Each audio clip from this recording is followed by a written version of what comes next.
7 Tactics of a Narcissist.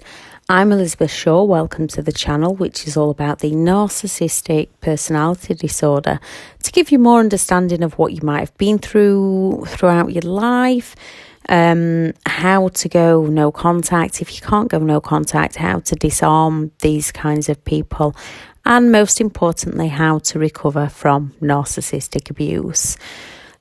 Thank you very much to all the returning subscribers. I hope you are well on your road to recovery and life is getting much better for you now. If you are new to the channel, please do subscribe and hit the bell if you want notifications. Videos are released weekly, so if you don't hit the bell and you just want to check in when you're in the right mindset. So 7 Tactics of a Narcissist. Flattery.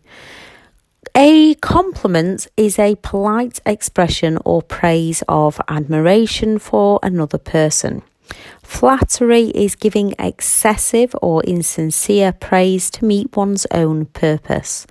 A narcissist will flatter you. Pay close attention. They don't give you genuine compliments. They use flattery. They use this tactic during the idealization stage. They find out all your needs, wants and desires, either from checking your social media, talking to others to find information about you, and what feels like those deep heart to hearts in the beginning. They are just gathering all the information they need about you, first to hook you in, then to use your insecurities to exploit you. They will flatter you, give you constant attention, plan a fake future with you, and they will love everything you do and they will dislike everything you dislike. Once you are hooked on the constant attention, they will take it away to make you work harder to get it again. They will get you to tell them all your secrets and insecurities so they can further manipulate you by one day using those very secrets against you any way they can. They will learn all your strengths so they can use them against you to make you doubt your own capabilities. We all make mistakes in life. It's a part of the learning process and a part of growth. A narcissist will pick out any mistake, real or imagined, in things you are great at to bring you down and make you question yourself. They fish for compliments and they need to boost their self-esteem to help keep their inflated ego going. They will fish from compliments from family, friends, co-workers, children, anybody they can. Social media to keep their false selves and ego going. It's more evident with a overt narcissist, but coverts do it also. Set the stage. They will set the environment. They will provoke you to get reactions from you so they can blame it all on you. They will play the victim or use their silent treatment to get you to do things you wouldn't otherwise do. Gaslight you so you are no longer sure of reality, often leaning on them for a reality check.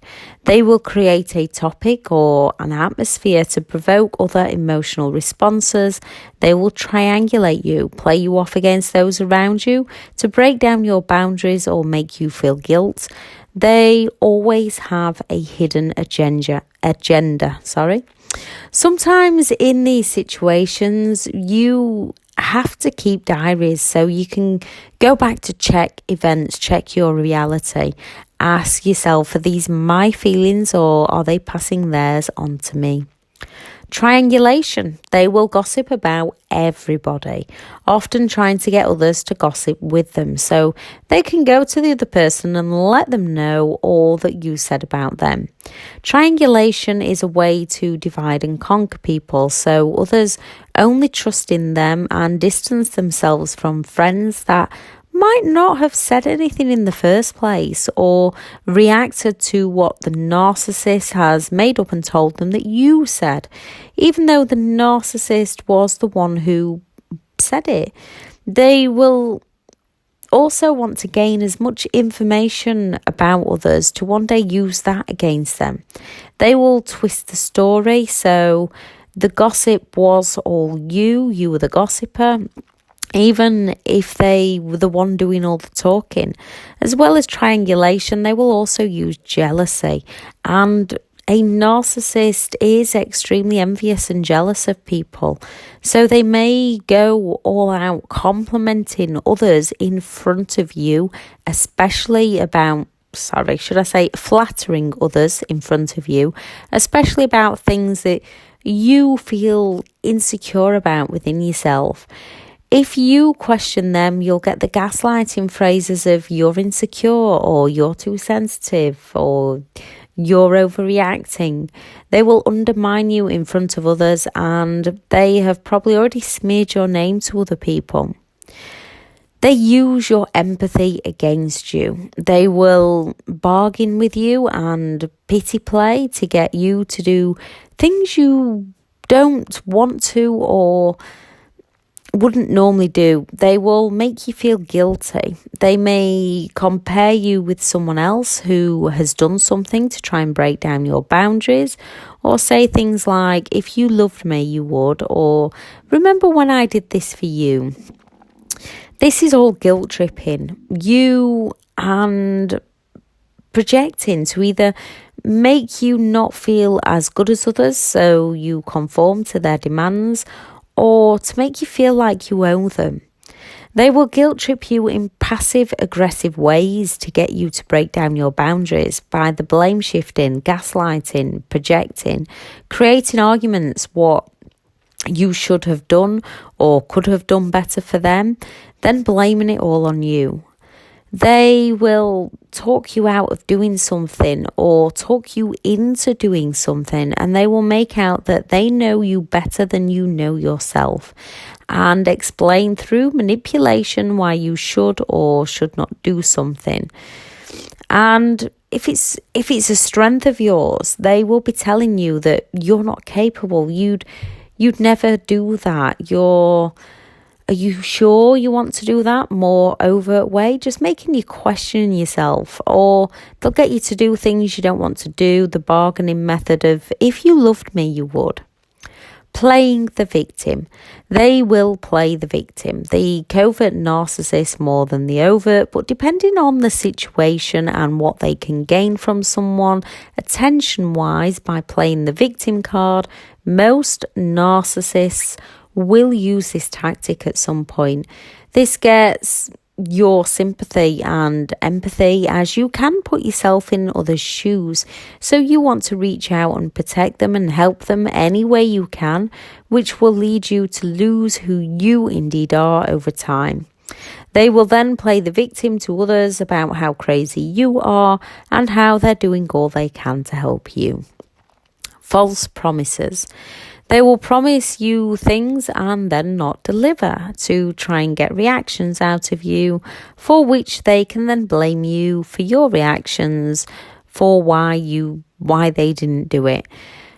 When using false promises, they will also use it to manipulate you through more gaslighting and leave you more confused about reality with the, I never said I'd do that, you must be imagining things, or I did that last month for you, do you not remember? And of course you don't, as they never did, but slowly it leaves you doubting yourself more and more.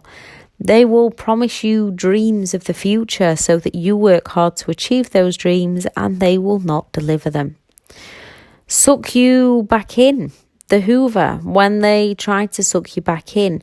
So if they haven't discarded you yet, then if you're starting to wake up, starting to realise what's happening, thinking about leaving, and they pick up on that vibe, they will start to idolise you again, to reel you back into the situation. They will discard you, and they will usually discard people just when you need them the most, just to leave you at your lowest point. And then they will suck you back in, the Hoover, when they try to suck you back in. I keep repeating myself on that one, but that is what they do. They might start stalking you, reaching out to friends and family. There might be missed calls, messages, the false apology, all because the new person isn't working out as well as they first hoped. Don't get your hopes up. They will try to discard the new by leaving the door open so that they can triangulate you both, so that you both work harder to win the narcissist affection and attention, so that you both feed in the narcissist attention. My best advice when they are trying this is let them go. They are not worthy of you. I know it's difficult to let them go, but it is in your best interest. They are not good enough for you. You can do so much better. Lose your pride and your ego to save yourself. Pity the fool that ends up with the manipulative narcissist that's just using them like the narcissist use you. Also, keep true to yourself. If that person one day needs help to recover, remember just how horrendous the relationship was and that they just got sucked into a twisted relationship of lies, drama and manipulation. Be kind to others who don't know any better and help them recover. If they ever ask you, even if you just point them in the right direction of support and step away from it, you don't have to be there for everybody. You've got a bit of understanding of what they've been through, so you don't have to be there for everyone. Don't put yourself in a situation you don't want to be in. But there's nothing wrong with pointing them in the right direction of a support group. You will get to a happier place and you will be a better person for it. You will get to a point where you no longer hold on to any resentment, and you will not wish that ex on your worst enemy, who also happens to be that ex. When it comes to your past, to move on and create a better future, you need to assign your past a positive meaning, which is incredibly difficult while you're going through some horrific negative emotions that you're left with after that kind of relationship. But once you get to a point where you can assign your past a positive meaning, now at the start, you will be hurting, you will be wondering why they've moved on, what's so special about the new partner. But when you get to a stage when you can be grateful to the new partner for taking them off your hands, the same as anger and resentment, these are normal emotions and you can feel anger and resentment towards them. That's fine, but you need to work through them. Forgiveness is for you. Forgiveness is so that you can move on to a happier future. Forgiveness does not excuse their behaviour or their treatment of you. And it's about when you're stuck in that negative mindset, when you're then stuck on focused on them, you're then stuck on focused on the past, and it makes it difficult to move forward. Working through the emotions, grieving, allowing them out helps, and then assigning positive meanings to emotions to be able to start looking forward to your future, creating that better future, leaving your past behind you as it's no longer serving you, and creating that future for you in the present moment. Anyone has any advice, please do add it into the comments. If anyone would like any more information, please also ask away in the comments. I had a comment a few days ago. If you were raised by parents of a narcissist, I shall be doing a video on that in the next couple of days. Thank you very much for listening. I shall add the courses into the description and where you can find me on social media. I'll add the video link on overcoming anger and resentment and overcoming guilt. Thank you very much for listening, and I hope you all have an amazing day. Bye.